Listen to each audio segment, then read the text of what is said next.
Deputy Secretary Blinken, ladies and gentlemen, excellencies, it's a great honor to have you here this afternoon to talk to us about the transatlantic relation and the crisis in Ukraine we currently are facing. Had you asked me 10 years ago what I would like the Hertie School, when the Hertie School was established, to look like 10 years later, I probably would have said, you know, this is the year 2015 when we introduce our second big master program, the Master of International Affairs, and this is also the year we just normally host senior government officials from all over the world to deliver important policy messages. But I think I would have added, and if that senior government official could be a very colorful one, that would be even better. You know, someone who is a US-born global citizen, French-educated, known in DC for being a good jazz singer, Yankees fan, someone whom the sitting US vice president calls a superstar, and who opens, allegedly, a White House meeting on the Arctic by saying, the first thing we need to do is break the ice. That would be the ideal person. And here we are. Deputy Secretary, you're here today. We're delighted. My staff told me, Henrik, you cannot introduce that person. You know, he was on the picture, that famous picture during the Osama bin Laden raid, right behind Hillary Clinton. You only understand things about economic policy making, so you cannot introduce him. And I said, you're absolutely right. We prepared for this. Since 10 years ago, we decided we would like to have you here. And so we hired someone to make this introduction today. And our very own Wolfgang Ischinger, who is a senior fellow now at the Hertie School, is therefore here today, and we're delighted to deliver the introductory remark. Wolfgang, the floor is yours. Don't worry, I know exactly that I am now standing between you and the Deputy Secretary of State, so I make this exceedingly brief. But let me first say, Tony, we're all delighted to have you here. This is, I think, the first time you are in Berlin as the Deputy Secretary of State. I'm pretty sure it won't be the last time. So come back to the Auswärtiges Amt, to the Chancellery, but don't forget the Hertie School. And we're delighted to welcome you here today. Tony Blinken was sworn in just about 2 months ago by the Secretary of State. And instead of talking at length about where he comes from and what he does, let me quote from a press release dated November the 7th, which was when his future role, when the nomination was announced. And I quote Secretary Kerry. He said, "Diplomatic service is in Tony's blood, with his father, uncle, and his wife, all having served at state during their careers. He comes home to the State Department knowing and appreciating the deep expertise that the department brings to bear in shaping our foreign policy." And then a little later on, he continues to say, "His rare combination of deep policy expertise, impeccable judgment, and an inclusive leadership style will make him an exceptional leader and manager in the department." I think I couldn't have put it in better words than Secretary Kerry. I'm one of the happy people who can say about themselves that they've known and worked with Tony through various functions that you had, that I had. And I want to just highlight one point. I am extremely grateful to Tony Blinken, who, as you know from his CV, was the principal advisor to the vice president for the last number of years, because I know exactly that the one person who made it possible for us at the Munich Security Conference to welcome, for the first time in history, a U.S. Administration official at the level of the vice president was Tony Blinken. So I really wanted to say thank you for that. Again, it was wonderful to have the vice president once again this year in Munich. One last word I want to say. The title of what Tony is going to talk about is, of course, the transatlantic relationship. with, as I understand, a specific emphasis on the current crisis, the Ukraine crisis, the problems with Russia. I happen to believe that the efforts which have been ongoing since essentially a year ago would be more successful, would be more complete if at every step of the way full US participation had been possible. I happen to share the thought that we would benefit, but this is a matter for discussion, we would benefit in trying to manage this crisis if we had a more inclusive format when we talk about the Minsk contact group or the Normandy format. My sense is if we had the US always at the table when we speak with Russia, things might be even more balanced and hopefully then also slightly more successful. So tell us all about this, Tony. Floor is yours. Welcome again. Let's welcome our guest. Well, good afternoon. Thank you very much. Dean, thank you for a wonderful introduction, even if a little exaggerated. It was deeply appreciated. And Wolfgang, it's a great pleasure to have this excuse to get together with you and to see you. We go back to the 1990s when I served in the Clinton administration, and Wolfgang was performing truly heroic service, not only for his country, but for the entire international community in the Balkans, among other places. And I remember that very well. And in fact, I remember dining at your home with one of my predecessors in this job, Strobe Talbot, some years ago. And since then, we've had the great opportunity to work together on other things, including Berkunda. So I'm grateful to have you here. You mentioned, Dean, this famous photo of the bin Laden raid when a number of us were in the Situation Room of the White House, and the famous photo with the President, the Vice President, Secretary Clinton, and others. And I was in the background of that photograph. We have a television show that I think is broadcast in Germany occasionally, the David Letterman Show. And a couple of nights after that photograph was taken and published, David Letterman had as a guest the then chairman of our Joint Chiefs of Staff, Mike Mullen.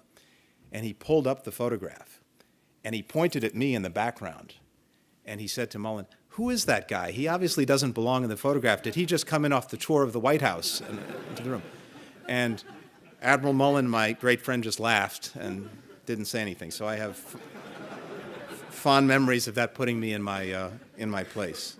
I'm grateful today also to be joined by some colleagues from Washington, including our Deputy Assistant Secretary of State for Europe, and also a great embassy team, including our DCM, Jim Melville, who is doing a remarkable job. Ambassador Emerson is back in the United States, otherwise he'd be here today, but I'm grateful to have Jim and the team with me. And this has been the tail end now of a very productive trip that's taken place over the course of the last week. You'll understand that Americans sometimes are accused of not understanding Europe or its geography by the itinerary of the trip. It started in Paris, it went to Moldova, then it went to London, then to Berlin, and tomorrow to Kyiv.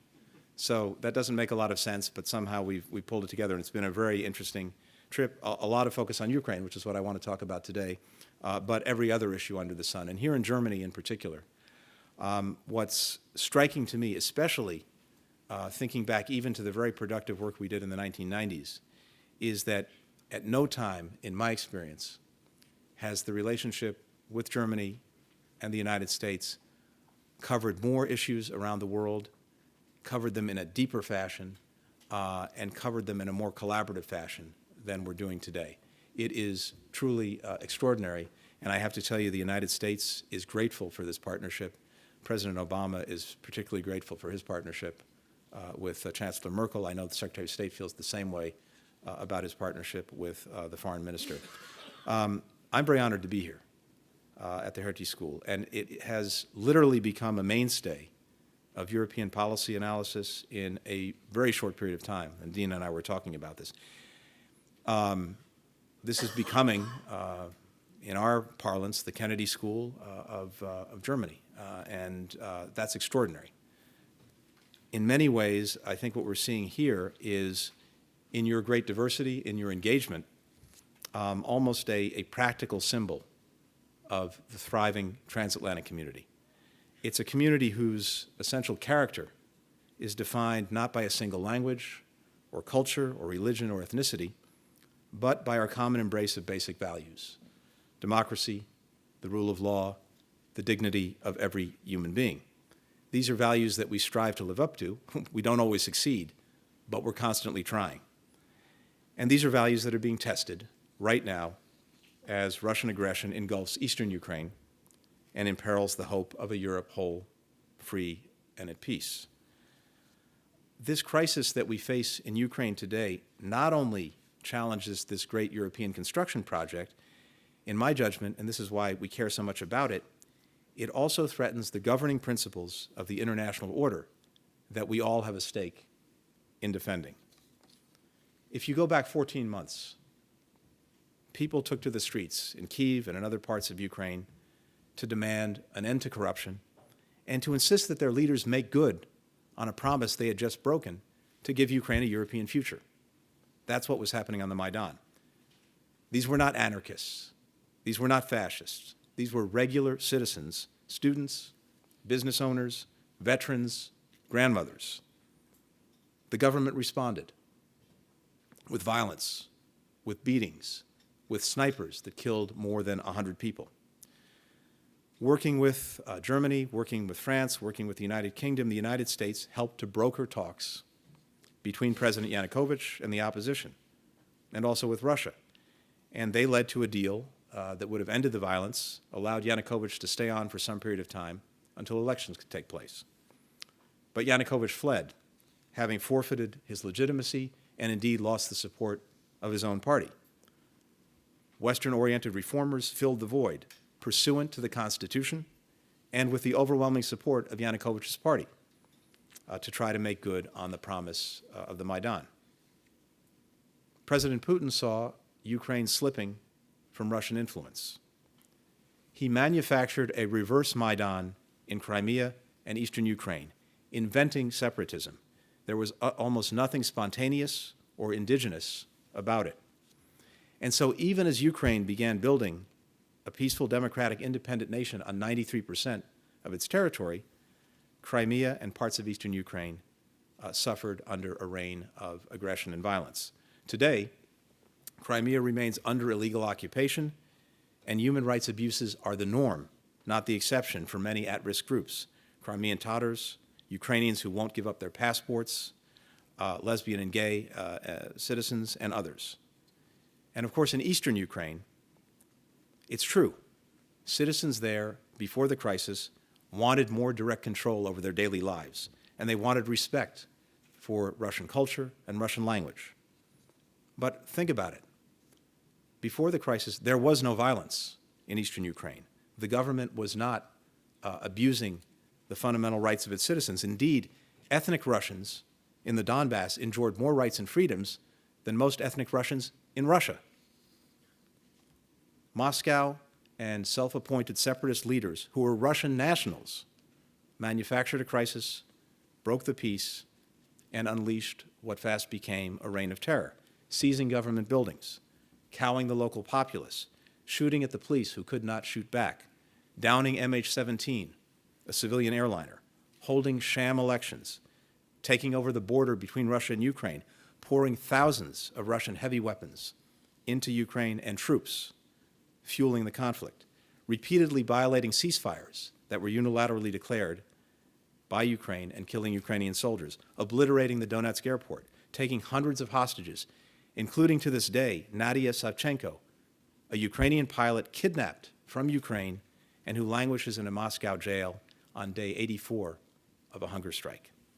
Expanding their territorial reach by more than 1,000 square kilometers after the first Minsk Accord was signed last September, beyond the line of control that had been established. And more recently, seizing Debaltseve, a key rail hub beyond the ceasefire lines, 6 days after the Minsk implementation plan was agreed and following a vicious assault that resulted in over 500 deaths according to the United Nations. So that's what's largely happened over the past year on one side of the equation. What has been the response from Kyiv? Well, despite the conflict, the government has worked very hard to forge a new and better future. It signed the association agreement with the European Union. It held free and fair elections, not once but twice, under siege, and producing, for whatever its deficiencies, probably the best government that Ukraine has had since its independence. It's been working to undertake deep and comprehensive economic and political reforms. These include laws to enhance transparency in public procurement, to reduce government inefficiency and corruption, to clean up Ukraine's energy sector, to make the banking system more transparent, and measures to improve the climate for business and attract foreign investment, to create a new anti-corruption agency, to strengthen the Prosecutor General's office. And today, as we speak, the Rada is also moving forward on political decentralization to give Ukraine's regions more authority in advance of local elections that, under the Minsk implementation plan, are to be held in October. So the Ukrainians are trying, despite the incredibly difficult environment in which they're living. What has our response been? The United States, Germany, our European partners. Well, throughout, we've tried to do four things. We've tried to support Ukraine with economic assistance, security assistance, and other support. We've worked to reassure our NATO allies who've been deeply concerned by Russia's actions in Ukraine. We have sought to impose costs on Russia for its actions in Ukraine, and we have worked to pursue diplomacy, which remains the only sustainable answer to the conflict in eastern Ukraine. In terms of support for Ukraine, as you know, there have been IMF packages worth well over $20 billion to help keep reform on track because they're conditioned, to keep the borders protected, the energy sector functioning, the economy afloat. The United States itself has provided recently $1 billion in a loan guarantee, with another $1 billion on the way if the reforms continue. We in the United States have worked to help Ukraine defend itself with more than $120 million in security assistance, including things like protective vests, night vision goggles, counter-battery radars, explosive ordnance disposal robots, and so on. In terms of our reassurance to NATO, we've worked very closely with our key partners, investing money, but also working to create a virtually constant land, sea, and air presence in the frontline states since the crisis erupted. We imposed costs on Russia, which I'll come back to try and convince Putin to change course. And let me be very clear about this because it's important. The purpose of that response was not to weaken Russia, was not to foment a color revolution, was not to topple Vladimir Putin, but simply to persuade Russia to cease its aggression in Ukraine. Now, as you all know very, very well, competing narratives have emerged between Russia and the United States and Europe and the West about what's happened over the last 15 or 20 years and what our intentions are and are not. And there's clearly a Russian narrative that we are out to diminish Russia, we're out to encircle it, we're out to contain it, and we're out to, as I said, even to foment a color revolution. And I understand, looking at things from a Russian perspective, that certain things have happened over the last 20 years that could feed that perception. Arguably, NATO enlargement could. I would argue that it should be seen in another way, but I understand how Russians can see that. Pulling out of the ABM treaty, I certainly understand how that could create such an impression in Russia. But the fact is, over the last 20 years, we collectively, in the United States and in Europe, have tried to do just the opposite. We've tried to bring Russia in. We've tried to integrate Russia into the international system. We invited it to join the Partnership for Peace in 1994, the Council of Europe in 1996, the NATO-Russia Founding Act in 1999, the Charter for European Security of the OSCE, again in 1999, and most recently, President Obama was Russia's greatest champion to get into the World Trade Organization. And of course, in the United States alone, we've spent over $20 billion since 1991 in support to Russia for non-proliferation, for the economy, for free media, and so forth. So it's true, we have these competing and different narratives, but from our perspective, we have sought very hard and strongly to bring Russia in. Wolfgang will remember this well. The first Munich Security Conference that our administration was able to take part in 2009 was the one that Vice President Biden attended. And it was at that conference in February 2009 that he gave what was really the first foreign policy speech of the Obama administration and set out the reset policy with Russia. And he made very clear that we sought to strengthen our foundation of cooperation with Russia, which had eroded in the previous years. And that's exactly what we did.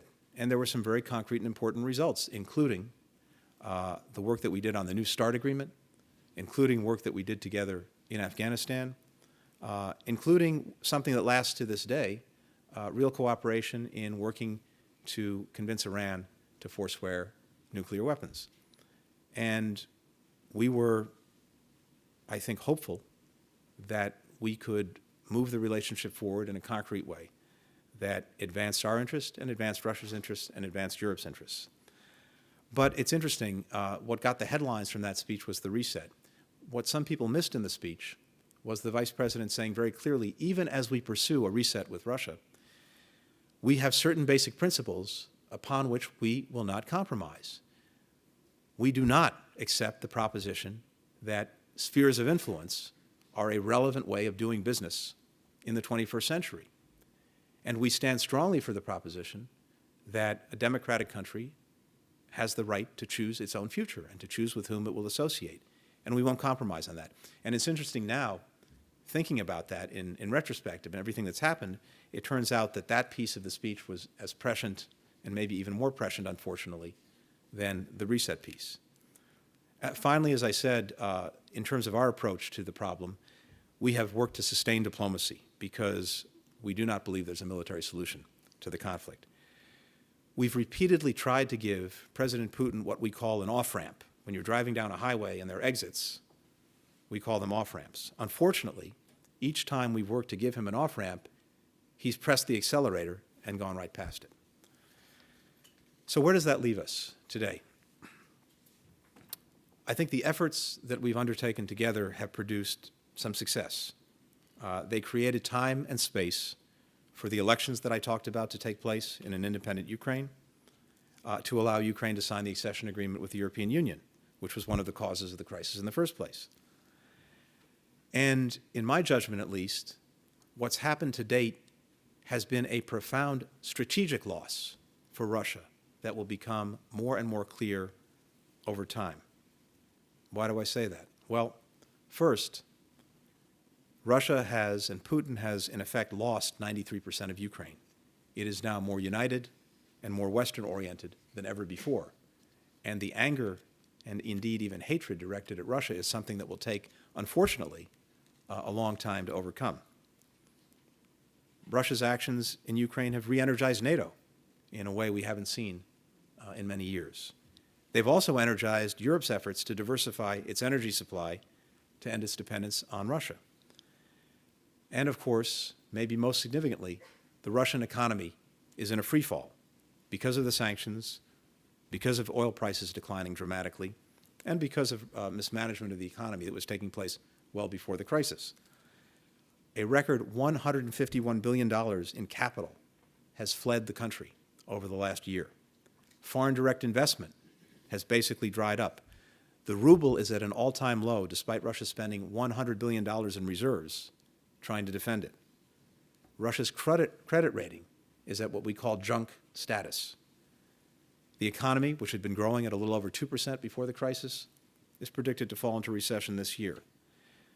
The sanctions that we've designed, including particularly the sanctions on energy technology, are going to deny Russia the sophisticated technology it needs to exploit, going into the future, harder to reach energy sources. Inflation's running at 15% across the country, food prices are up 40%, and unfortunately, this is having the effect of hurting average Russians. Throughout all of this, we have remained united, the United States and Europe, despite Putin's best efforts to divide us. And that's been maybe our greatest source of strength. So that's on the positive side of the ledger. On the negative side is the reality that the conflict continues. And instead of working to end it, unfortunately, at least up until very recently, Russia has been continuing to fuel it. In part, I think what's going on is this. Precisely because President Putin doesn't have an economic card to play with his people, because he can't deliver for them economically, the one card he has left is the nationalist card. So it works in the short term. It distracts people. And you see that in his popularity and approval ratings. But the problem with playing the nationalist card is you have to keep playing it, because the moment you stop, people start to look up and look around and realize that things aren't going so well. And that's a very dangerous dynamic to be in, not only for Russia and Putin, but also for us. Because how do you break out of it? How do you create incentives for Russia and for President Putin to stop the cycle of provocations that he needs to sustain his support at home? And that's something we're grappling with right now. Second, on the downside of the ledger, is the terrible effects that the ongoing conflict has had in Ukraine itself. The human toll is significant. 1.7 million Ukrainians have been forced to flee from their homes, and over 6,000 lives have been lost. The Ukrainian economy is right on the edge. Ukraine is spending money that it does not have on defense.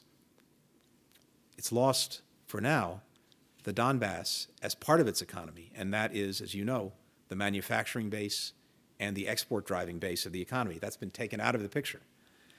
And when there's a conflict going on, foreign investment is hard to attract because people don't want to invest into that kind of uncertainty.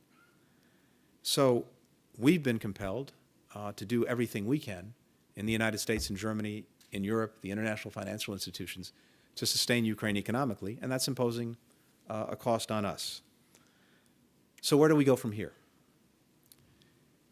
It's a first imperative that we do everything we can to end the conflict in the Donbass and restore Ukraine's sovereignty and territorial integrity.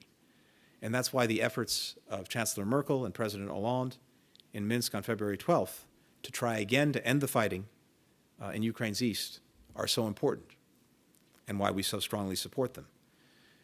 The Minsk package of agreements, September 5th of last year, September 19th, and the February 12th implementing agreement offer the promise, but not the certainty, of peace, of disarmament, of political normalization, of decentralization in eastern Ukraine, and the return of Ukrainian state sovereignty and control over its territories and borders.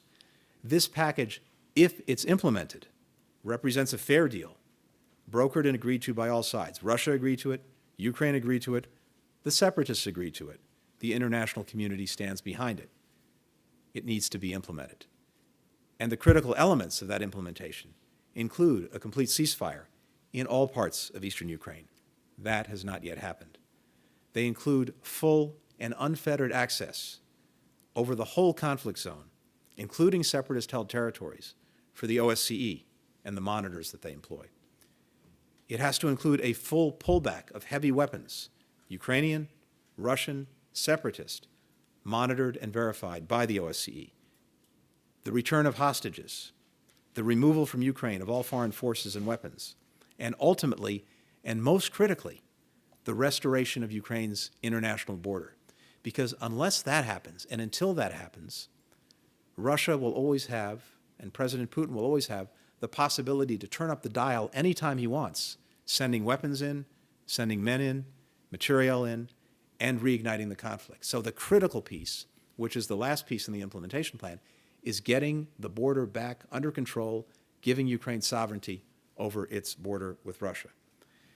If Russia and the separatists it controls make good on these and other commitments, we can and we will start to roll back the sanctions that have been imposed on them.